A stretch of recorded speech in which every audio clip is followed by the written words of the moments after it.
Assalamu alaikum, class 7th. Hope you will be fine. Students, here's your book, New Oxford Modern English. So let's start our today's topic. Students, today we are going to start unit number 7A, Home and Love. Unit number 7A, Home and Love. घर और मोहब्बत. यहाँ पे हमारे पास कुछ keywords दिए गए हैं. पहले हम उनको रीड आउट कर लेते हैं जी. Divine mean heavenly, connected with, coming from or caused by God or Allah, gracious, luxurious and elegant, kind, courteous, hand and glove in close cooperation. Unto is an old fashioned word, इसका मतलब होगा जी to. So we start our reading. Just home and love, the words are small. कि घर और मोहब्बत को अगर हम देखें तो ये वर्ड बहुत ही छोटे हैं. 4 little letters unto each, और ये दोनों 4 बहुत ही छोटे अल्फाज से मिलकर बने हैं या 4 छोटे हरूफ से मिलकर बने हैं. And yet will not find in all, और हम इन्हें नहीं ढूंढ सकते. The wide and gracious range of speech, wide होता है वसी और गरीज जो फैला हुआ हो, एंड ग्रेशियस होता है मेहरबान. रेंज ऑफ स्पीच, वो कहते हैं कि हम इन्हें हम इन्हें ज़ुबान का जो वसी और ज़हीरा है उसमें हम इतने मेहरबान अल्फाज को नहीं ढूंढ सकते. Two more so tenderly complete, ये 2 ऐसे अल्फाज हैं जो इतनी नरमी से मुकम्मल होते हैं. When angels talk in heaven above, कि जब फरिश्ते ऊपर आसमान पे बातें करते हैं. I am sure they have no words more sweet than home and love, मुझे यकीन है कि उनके पास प्यार और मोहब्बत, घर और मोहब्बत से ज़्यादा मीठे अल्फाज नहीं होते बात करने के लिए. Just home and love it's hard to guess, कि सिर्फ घर और मोहब्बत ये बहुत मुश्किल होता है गेस करना या अंदाज़ा लगाना. Which of the two were best to gain, कि इन दोनों में से किसको हासिल करना ज़्यादा बेहतर है. Home without love is a bitterness, अगर हमारे पास घर हो उसमें प्यार ना हो तो वो भी करवाहट होती है उसमें. Love without home is often pain, और अगर हमारे पास प्यार हो, मोहब्बत हो और घर ना हो तो उससे भी हमें तकलीफ़ होती है. No each alone will seldom do, नहीं ये दोनों अकेले कभी नहीं काम कर सकते, और अगर करते भी हैं तो बहुत कम काम करते हैं. Somehow they travel hand and glove, ये दोनों एक दूसरे के साथ सफ़र करते हैं, इनका आपस में बहुत गहरा रिलेशन है, बहुत गहरा रिश्ता है. If you win one you must have two, अगर आप एक को हासिल कर लें तो आपके पास दूसरा भी होना चाहिए. बोथ होम एंड लव, आपके पास दोनों होने चाहिए, घर और मोहब्बत. And if you have both then well then I am sure, और अगर आपके पास दोनों हैं तो मैं आपको यकीन दिला सकता हूँ.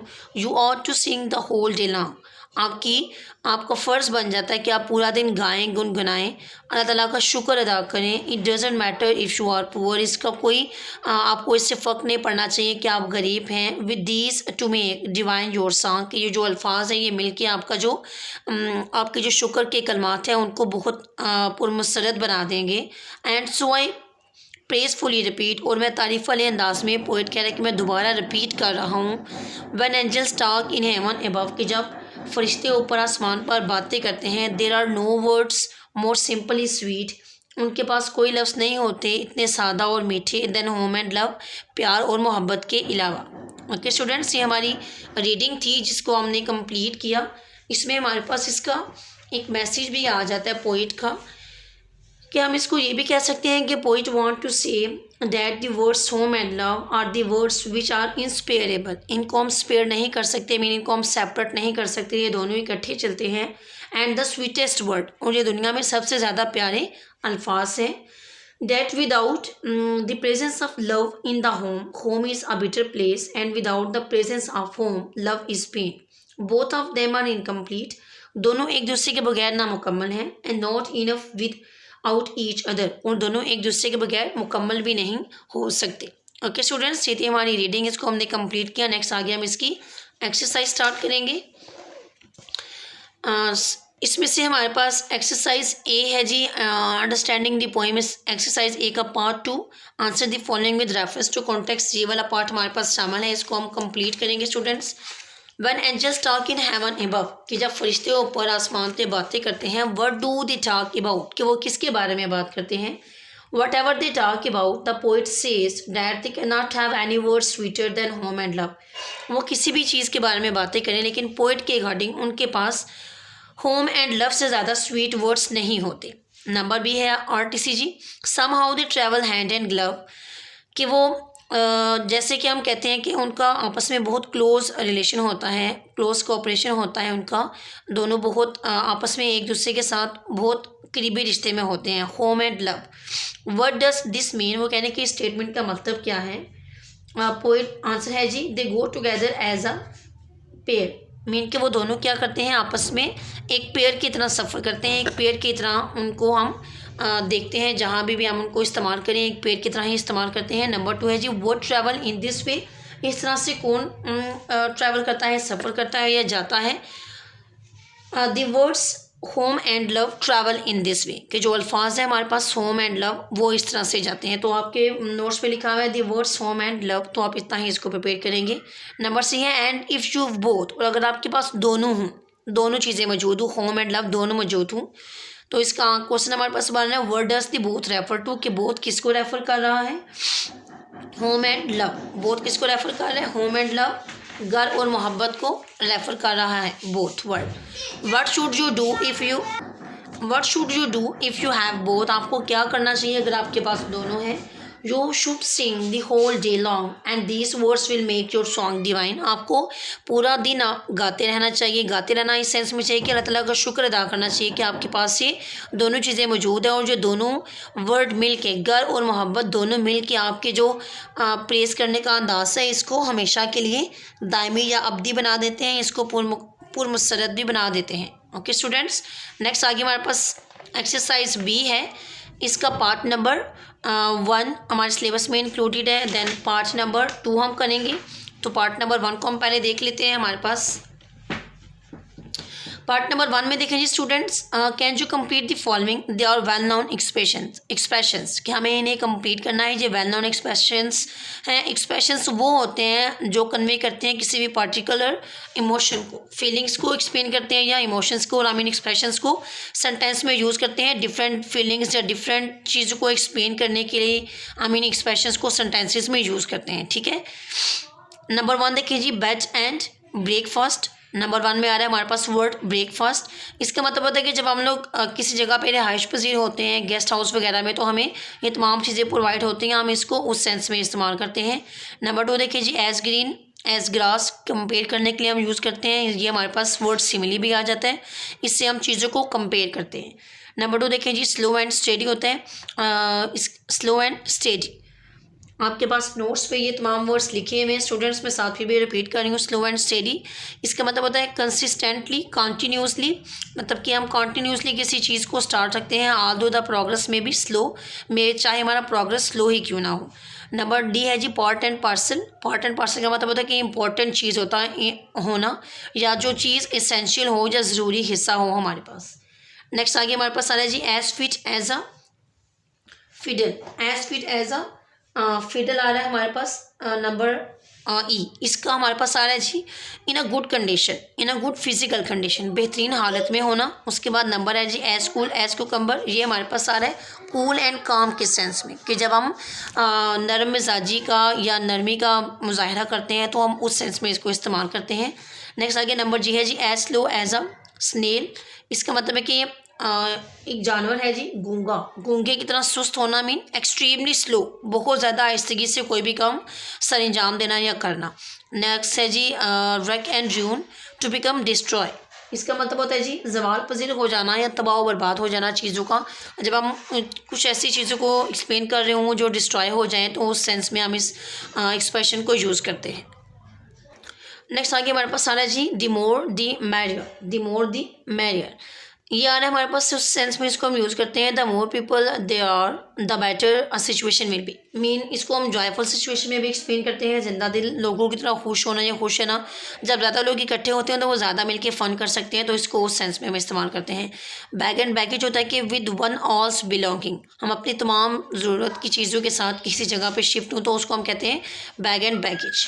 नेक्स्ट आगे हमारे पास आ रहा है एज गुड एज गोल्ड। इसका मतलब होता है कि वेरी वेल बिहेव्ड, हम अच्छे अंदाज में बिहेव करें। नेक्स्ट है जी, head over heel, tumbling upside down, हम किसी जगह से स्लिप अप हो जाएं या फिसल जाएं तो इसको हम हेड ओवर हील्स कहते हैं कि हम खुद को इंजर्ड कर बैठते हैं। नेक्स्ट है जी राइम एंड रीजन होता है कि गुड सेंस में हम कोई भी बात करें। नेक्स्ट है जी सेफ एंड साउंड, इसको हम उस वक्त यूज़ करते हैं मीन इन प्रोटेक्टिव वे, जब हम किसी जगह पे महफूज पहुंच जाएं या सेफ एंड साउंड हम पहुंच जाएं तो इस एक्सप्रेशन को हम तब यूज़ करते हैं। नेक्स्ट आगे हमारे पास आ रहा है स्टूडेंट जी, complete the following by written the opposites. Opposites क्या होते हैं? जो उल्ट वर्ड होते हैं हमारे पास। इसमें देखिए जी होम एंड, घर है तो इसका क्या होगा? अवे, दूर होना। स्वीट है तो इसका होगा सोर, बिटर। मीठा है तो इसका होगा जी कड़वा या खट्टा। लव एंड हेट, प्यार मोहब्बत है तो हेट होगा नफरत। लॉस एंड प्रॉफिट, लॉस होता है खो देना, प्रॉफिट होता है हासिल करना। वाइड एंड नैरो, वाइड वसी होता है चौड़ा होना, नैरो तंगो तारीख होना। डे एंड नाइट, दिन और रात होना। हेवन एंड हेल, जन्नत और जहन्नम। उसके बाद देखें जी अबव एंड बिलो, ऊपर या नीचे। ओके स्टूडेंट्स, ये थी एक्सरसाइज 20 का पार्ट 1 एंड 2 हमने किया। नेक्स्ट आ जाए हमारे पास एक्सरसाइज सी पे, लर्निंग अबाउट लैंग्वेज। इसमें हमारे पास चूज हुआ है word when I just talk in heaven above, I'm sure they have no words more sweet, कि जब फरिश्ते ऊपर आसमान पे बातें करते हैं मुझे यकीन है कि उनके पास प्यार मोहब्बत या घर और मोहब्बत से ज़्यादा मीठे अल्फाज नहीं होते। Complete the following sentences in your own words. उन्होंने बोला कि आप इनको खुद अपने वर्ड्स में कंप्लीट करें, तो ये भी आपके नोट्स पे कंप्लीट हुआ है students. When he was living home he took his dog with him. Number B में देखें जी he called me when I was completing the exercise. Number C when I was visiting my aunt I fell down. Number D है जी the bell was ringing when I was on another call.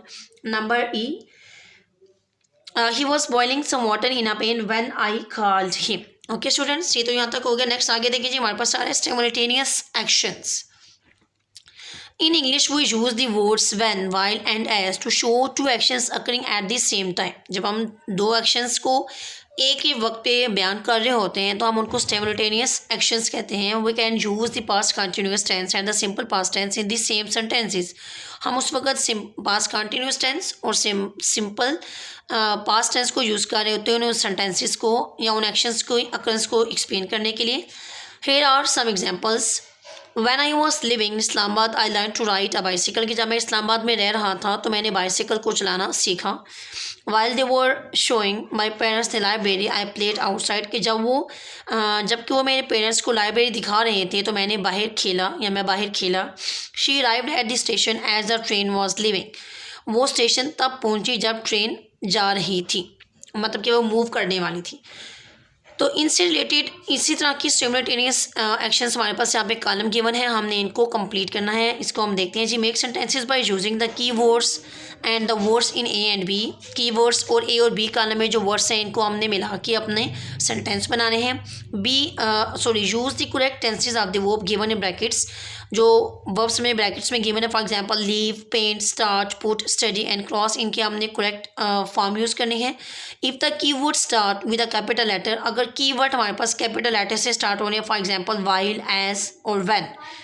Begin your sentence with it, और अगर हमारा sentence भी start हो सकता है keyword से तो हमें कीवर्ड से ही स्टार्ट कर लेना चाहिए, इसमें कोई इशू नहीं है। ओके स्टूडेंट्स, तो ये वाली सेंटेंसेस इसमें देखें जी आपकी बुक पे नोट्स पे आपके आंसर्स गिवन है। मैं आपकी आसानी के लिए उनको रीड आउट कर देती हूँ। नंबर 1 का है, नंबर 1 का हमारे पास आंसर आ रहा है the dog was living the kennel just as we entered the garden. Number 2 है जी while the older children were painting pictures the younger ones slept. Number C है हमारे पास the musician started playing as he walked into the room. Number D आ रहा है हमारे पास as they were putting on their shoes it began to rain. Next आगे number E है हमारे पास Shazia and Naima studied the menu while the waiter was clearing the next table. Number F है हमारे पास student when he was crossing the road he fell and hurt himself. Okay students, ये हमारा आज का टॉपिक जिसमें हमने रीडिंग कंप्लीट की। नेक्स्ट एक्सरसाइज ए का part 3, exercise B part 1, 2 and exercise C हमने कंप्लीट इसके दोनों पार्ट्स अपने कंप्लीट किए।